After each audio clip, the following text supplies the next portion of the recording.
Interest rate rises, building company collapses, inflation. It's hard to know what to do in a situation like this. The temptation, of course, is to do nothing. Sit on your hands and wait and see. However, that in itself is a decision to delay taking action. A decision that may save you money if prices and values fall, but one that will cost you money if they continue to rise.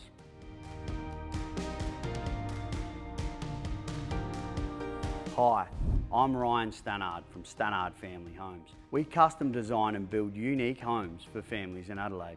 Warren Buffett, arguably one of the greatest investors of all time, doesn't believe it's possible to time the markets. Instead, he has always believed that time in the market will always generate exceptional returns over the long term. And while this advice may have been directed at investors weighing up equity markets, it still rings true for anyone investing in property as well. History is littered with victims of market timing in the property market.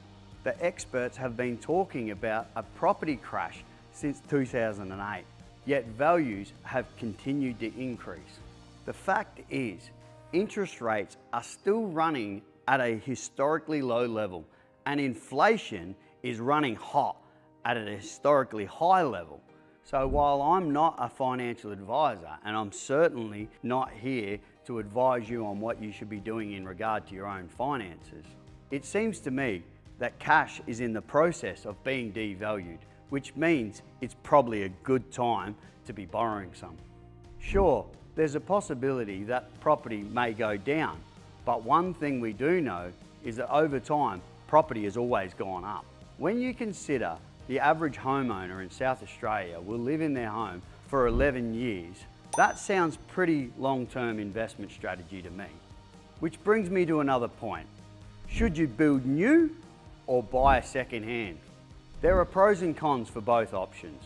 If you need to move quickly and you are able to find an existing home that suits your needs, then buying a second-hand home may be a better option.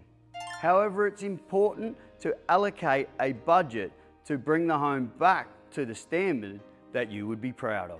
However, the number one reason people build new is that designing exactly what you want in a location that you want to live is a lot easier than trying to find that in a home that's for sale.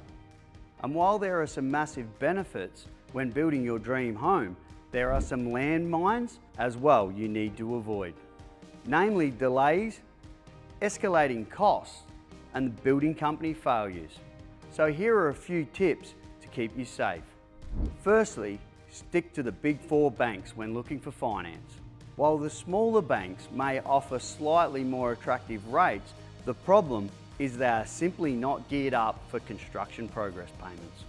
When a builder submits a stage claim for a payment, if that payment is not made by your finance provider in a timely manner, then it could lead to your builder halting work on your project. At Stannard Family Homes, we carry large cash reserves that enable us to overcome any short-term funding delays. However, as you will have seen in the press, over the past 2 years, not many building companies enjoy that level of financial strength, which means work tends to stop on their sites as soon as their cash flow becomes an issue. Therefore, it's really important to deal with a bank that has the systems in place to process payment claims for your builder within an agreed time frame. Another thing to be aware of is the recent rise in the number of builders using cost-plus contracts rather than fixed-price contracts. This should be a huge red flag for any consumer choosing a builder because your liability is uncapped.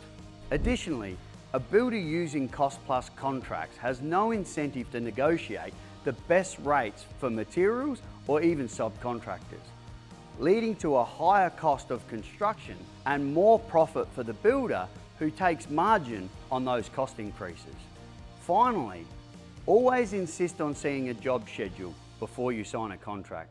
A builder presenting a contract without providing a high-level schedule documenting on how they will deliver your home within the agreed time frame has no plan.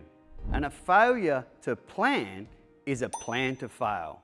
I've seen this situation play out time and time again over the years. A potential client tells me they choose another builder because they were cheaper, but the contract was full of allowances and there was no schedule in place, which resulted in costly delays. 9 times out of 10, they call me up and ask, what can I do? Unfortunately, there is little that can be done once they're locked into a building contract. So do your research and choose wisely. And to help you with that, I've put together a quick guide for you to download. The 7 things you must know before designing a new home. It's completely free and it will help you to avoid any nasty surprises that can sneak up on you when building a custom home. Just click on the link below and let me know the email address you'd like me to send it to.